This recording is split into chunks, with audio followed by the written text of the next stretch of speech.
selamat datang di podcast Kelas Santai. Perkenalkan, nama saya Evi Afifzar. Saya Deren Sisong Sabila. Nah, jadi teman-teman, di hari ini kita akan membahas hal yang udah gak asing lagi nih di telinga teman-teman. Wah, apa tuh?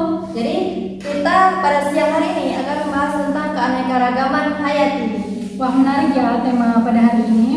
Oke, hari ini kita kedatangan 3 orang narasumber nih. Narasumber yang pertama ada Dara Ariska. Halo Dara. Halo, hai semuanya. Narasumber yang kedua ada Nailul Mufira. Hai Nailul. Dan narasumber yang ketiga ada Desi Witasari. Hai semuanya. Gimana nih kabar teman-teman pada siang hari ini? Alhamdulillah baik. Alhamdulillah. Mungkin kita langsung masuk aja Pi, ke tema kita pada hari ini. Oke, kita akan meminta penjelasan sedikit dulu tentang keanekaragaman hayati. Nah, menurut Dara sendiri, gimana sih keanekaragaman hayati itu? Nah, jadi keanekaragaman hayati ini merupakan sebutan untuk makhluk hidup yang beragam yang ada di bumi. Jadi, keanekaragaman hayati ini menurut Kamus Besar Bahasa Indonesia atau KBBI merupakan keanekaragaman yang beragam yang diperlihatkan mulai dari keberagaman genetika, keberagaman spesies, dan keberagaman ekosistemnya. Oke, tadi kan kita udah mendengar sedikit penjelasan dari Dara Ariska.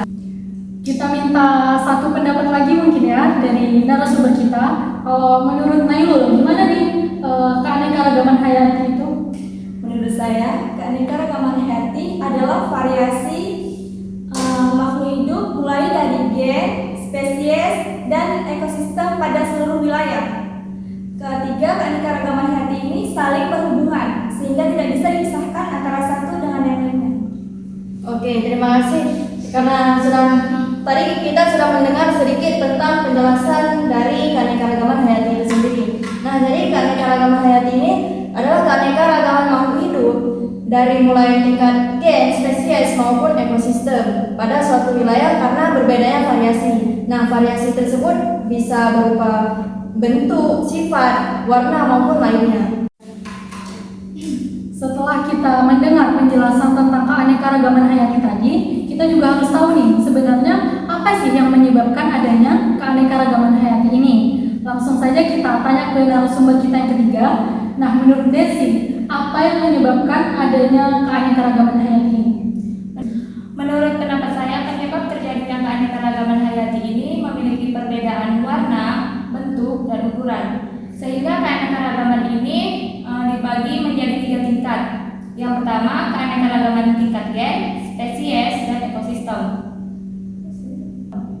Nah, Desi kan tadi bilang nih, ada 3 tingkatan, ada tingkat gen, tingkat spesies, dan tingkat ekosistem. Kalau tingkat gen gimana tuh?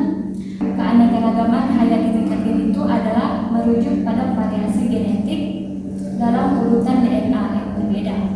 Contoh dari keanekaragaman hayati tingkat gen adalah yang pertama itu pada hewan anjing. Pada hewan anjing ini memiliki domestik yang sangat besar, sehingga pada hewan anjing ini memiliki karakteristik dan fisik yang sangat berbeda, mulai dari yang kecil hingga yang besar. Semua gen di dalam tubuh pada anjing ini memiliki berbeda.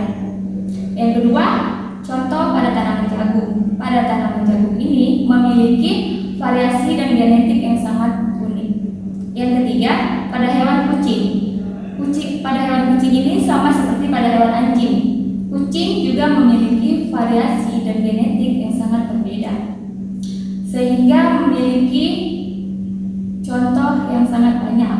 Misalnya nih seperti kucing Persia yang memiliki berbulu panjang dan memiliki wajah yang datar, sedangkan kucing Siam memiliki tubuh langsing dan berbulu pendek. Nah, jadi keanekaragaman hayati tingkat gen ini merupakan keanekaragaman atau variasi genetik yang terdapat dalam jenis atau spesies yang sama. Sebenarnya banyak ya contoh keanekaragaman hayati tingkat gen yang ada di sekitar kita.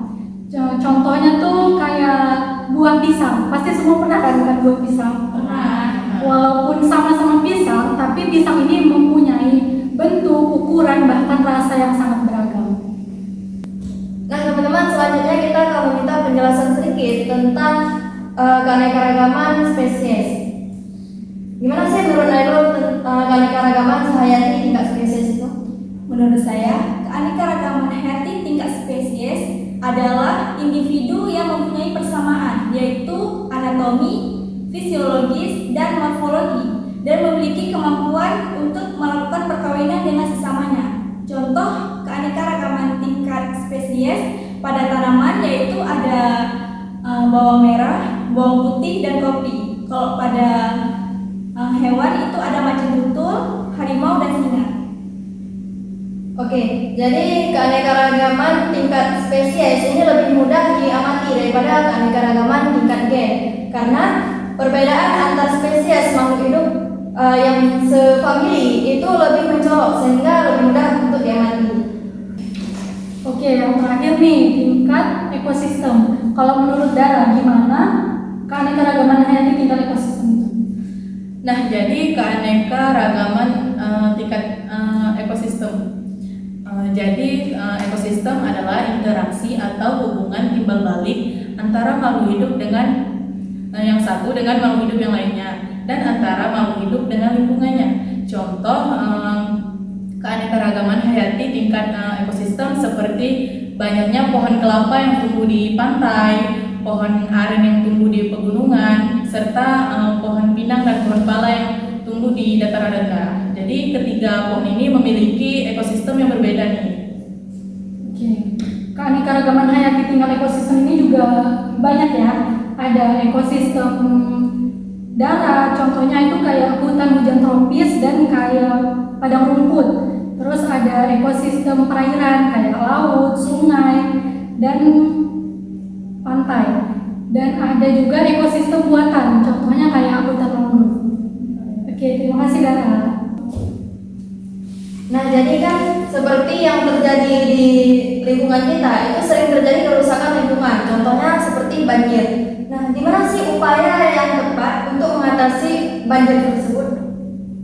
Menurut saya, upaya atau cara untuk mengatasi kerusakan yang terjadi pada lingkungan di sekitar kita, contohnya itu kayak banjir.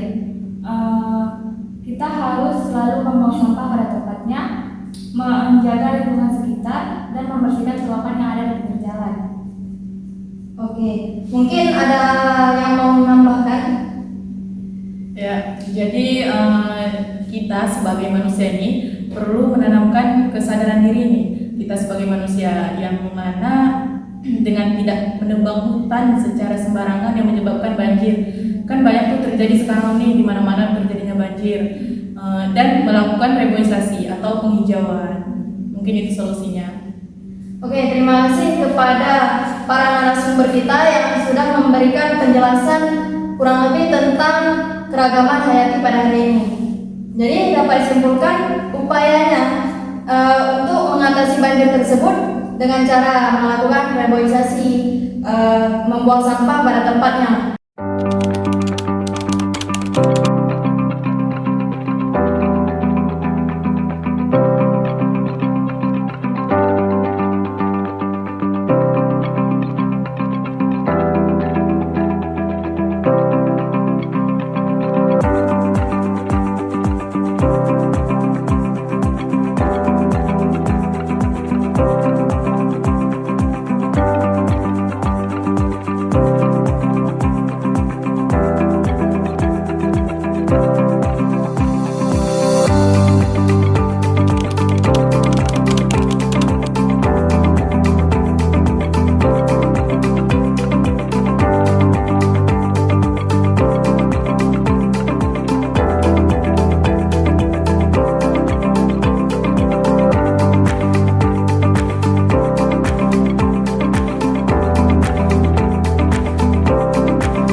Nah, sudah cukup jelas ya penjelasan yang kita dengar dari ketiga narasumber kita ini.